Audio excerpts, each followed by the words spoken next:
I drive a Mercedes, I have a BMW. I fool around with a Porsche and a Maserati occasionally.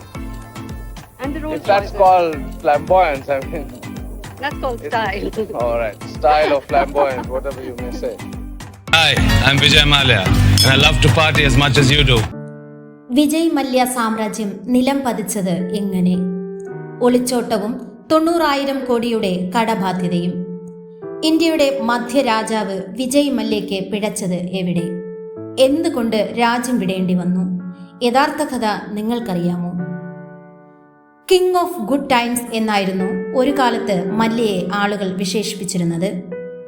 ഇന്ത്യയുടെ കിരീടം വയ്ക്കാത്ത മധ്യരാജാവ്, ആഗോളതലത്തിൽ മികച്ച ബിസിനസ്സുകാരനായിരുന്നു. ഇന്ത്യയിലെ എണ്ണം പറഞ്ഞ ശതകോടീശ്വരനായിരുന്ന അദ്ദേഹം നിമിഷ നേരം കൊണ്ട് എല്ലാം നഷ്ടപ്പെട്ടു. ജയിൽവാസം ഭയന്ന് രാജ്യം വിട്ട കഥ നിങ്ങൾ ഏവർക്കും അറിയാമായിരിക്കും.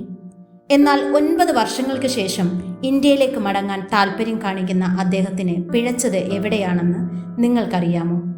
വിജയ് മല്യയുടെ ബിസിനസ് സാമ്രാജ്യം എങ്ങനെ തകർന്നുവെന്നറിയാൻ തുടരൂ.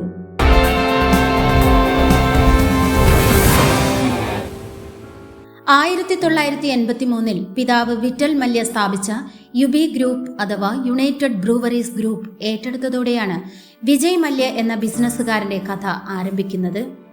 കമ്പനിയിൽ അദ്ദേഹം കൊണ്ടുവന്ന മാറ്റങ്ങൾ ആരെയും അമ്പരപ്പിക്കുന്നതായിരുന്നു. കിങ്ഫിഷർ ബിയറിന്റെ റീബ്രാൻഡിംഗ് ആയിരുന്നു ഇതിൽ ഏറ്റവും ശ്രദ്ധേയം. ഇന്ത്യയിൽ ഏറ്റവും കൂടുതൽ വിറ്റഴിക്കപ്പെടുന്ന ബിയർ ബ്രാൻഡുകളിൽ ഒന്നായി ഇത് മാറി. മധ്യലോകത്തെ കിരീടം വയ്ക്കാത്ത രാജാവായി അദ്ദേഹം വിലസിയ നാളുകളായിരുന്നു ഇത്. സമ്പത്ത് കുമിഞ്ഞുകൂടി. അങ്ങനെയാണ് നല്ല കാലത്തിന്റെ രാജാവെന്ന വിളിപ്പേര് നേടിയത്. പരാജയത്തിന്റെ തുടക്കം. കിങ്ഫിഷർ ബ്രാൻഡിന്റെ വളർച്ച അദ്ദേഹത്തെ 2005 കിങ്ഫിഷർ എയർലൈൻസ് എന്ന ആശയത്തിലെത്തിച്ചു.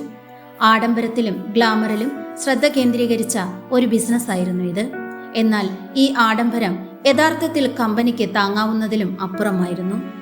അടിത്തറ തകരുന്നത് അദ്ദേഹം ഗവനിച്ചില്ല. ഒരു ബിസിനസ്സുകാരൻ എന്ന നിലയിൽ അദ്ദേഹത്തിന്റെ പരാജയത്തിന്റെ തുടക്കം ഇവിടെ നിന്നായിരുന്നു. എയർലൈൻ സാമ്പത്തികമായി ബുദ്ധിമുട്ട് നേരിട്ടു.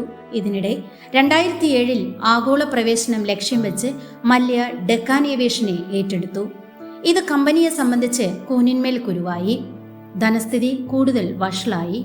കുറഞ്ഞ ചെലവിലുള്ള പ്രവർത്തന മിശ്രിതം കാരണം പ്രീമിയം സേവനങ്ങൾ സുസ്ഥിരമല്ലെന്ന് തെളിഞ്ഞു. നഷ്ടം വർദ്ധിച്ചതോടെ പിടിച്ചു നിൽക്കാൻ അദ്ദേഹത്തിന് വമ്പൻ വായ്പകൾ എടുക്കേണ്ടി വന്നു. പക്ഷേ ഈ തകർച്ചയുടെ കഥകൾ അറിയാതെ മല്യ എന്ന ബിസിനസ്സുകാരനെ വിശ്വസിച്ച് ബാങ്കുകൾ പണമൊഴുക്കി. എന്നാൽ എയർലൈൻ ബിസിനസിനെ സംബന്ധിച്ച് ഈ വായ്പകളെല്ലാം വെള്ളത്തിൽ വരച്ച വരയായിരുന്നു. ഒടുവിൽ 2012 കമ്പനിക്ക് അതിന്റെ ലൈസൻസ് നഷ്ടപ്പെട്ടു. ഇതോടകം 13 ബാങ്കുകളിൽ നിന്നുള്ള വായ്പ 90,000 കോടിയിലധികമായിരുന്നു.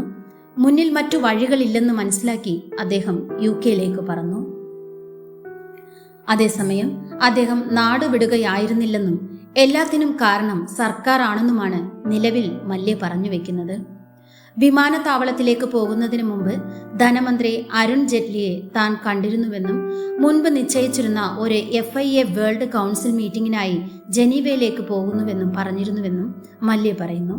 താൻ തിരിച്ചു വരുമെന്നും ബാങ്കുകളോട് ഒരു ഒത്തുതീർപ്പ് ചർച്ചയ്ക്ക് തയ്യാറാകണമെന്നും അപേക്ഷിച്ചിരുന്നുവെന്നും അദ്ദേഹം കൂട്ടിച്ചേർക്കുന്നു.